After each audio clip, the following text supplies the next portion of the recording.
Hello, my name is Ron Tetreault. I am a firefighter, an emergency medical technician, a fire inspector, a fire investigator, and a life safety educator for the city of Fort Lauderdale. A few weeks ago, my chief called me into his office, and he told me about Jasmine and the benefit that would be held this evening. I have to admit that until that moment, I had not heard of Jasmine or the terrible tragedy that had befallen her. So I went to my computer and I looked up firesafetyfoundation.org. And I also spent some time looking up newspaper articles and stories that could tell me what happened to her. In other words, I spent some time researching the tragedy of how she died. What surprised me was how touched I was by how she lived. She struck me as a person that enjoyed life, both the gifts and challenges it provides. In the testimonials and photographs I viewed, she struck me as a young woman who loved to laugh and would face any challenge, no matter how difficult. I began to see her as a beautiful, intelligent young woman that attacked life with a vigor and a tenacity that anyone could admire. As a life safety educator, I often ask myself, how can I get people to listen to me? Whether they are 4 years old or 50, how do I get them to take what I say seriously? When I speak to adults, I tell them in the United States of America, fire kills more people than all natural disasters combined. More than hurricanes, floods, tornadoes, blizzards, mudslides, what have you. I explain to them that in approximately 60% of the cases where a fire death occurred, there was either no smoke detector or the smoke detector was not working. 60%. That means that of every 100 people killed in this country, 60%, 60 of them should still be here. I stress to people to take a more active approach towards fire safety.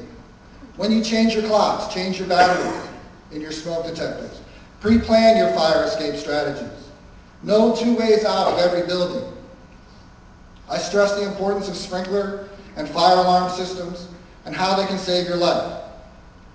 When I speak to young children, I teach them to crawl low under smoke, to go to their meeting place outside of their homes, and of course, to stop, drop, and roll.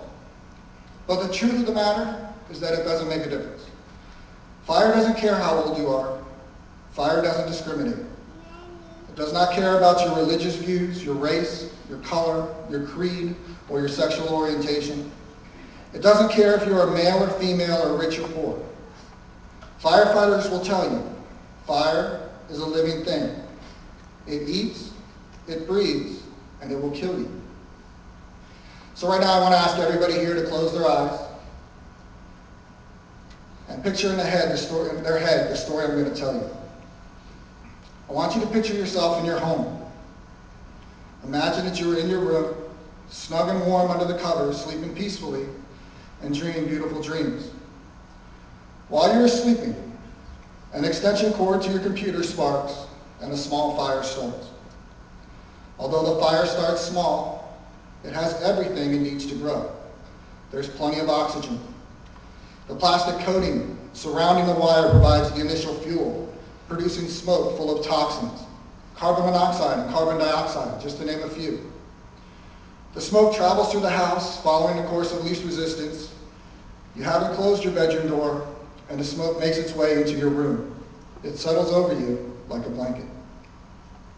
If you are lucky enough to wake up, you wake up coughing, confused, and disoriented. You are so disoriented that you cannot find your way out of your own room. You stumble around, desperate for air, coughing and hacking, screaming at an enemy that does not hear you. You fall to the ground, unable to breathe, unable to move. Meanwhile, a fire that started small is doubling in size every 20 seconds, from 1 foot to 2 feet to 4 feet in under 1 minute. Simultaneously, the fire begins heating everything in the room. Within 2.5 minutes, every item in the room is heated to such an extent that they begin to off-gas. They give off vapors that will allow them to ignite. At 3 minutes, everything in that room is on fire. The fire is consuming everything in its path, eating, breathing, and destroying. The room is a raging inferno. A neighbor walking their dog spots smoke coming from the window and calls 911. The fire department responds, but it is too late. My brother firefighters call me and I respond to conduct an investigation into another fire death in the United States. It was too late.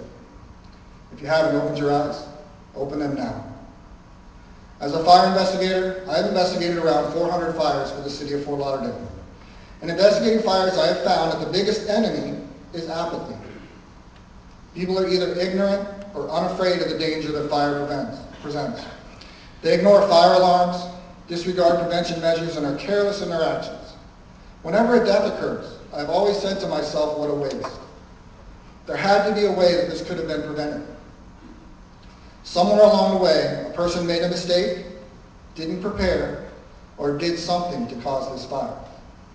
As a prevention officer, I've made it my life's work to prevent these fires from occurring. I always ask myself, what could I have done to prevent this? So as I stand in this auditorium before this audience of people that knew and loved Jasmine, I ask, no, I beg all of you to listen to me now. Make sure that you have working smoke detectors in your home. Check and change the batteries in your smoke detectors. Do not use extension cords that are not protected by surge protectors. Practice fire drills where you live. We all practice them at school. Some of us do fire drills at work, but hardly anybody does them in their home. If you have not practiced them with your children, if you have not pushed the smoke detector to see what they will do when it goes off, you are taking their lives in your hands. Know how you're going to get out of your house before an emergency occurs, because when a fire occurs, it is too late.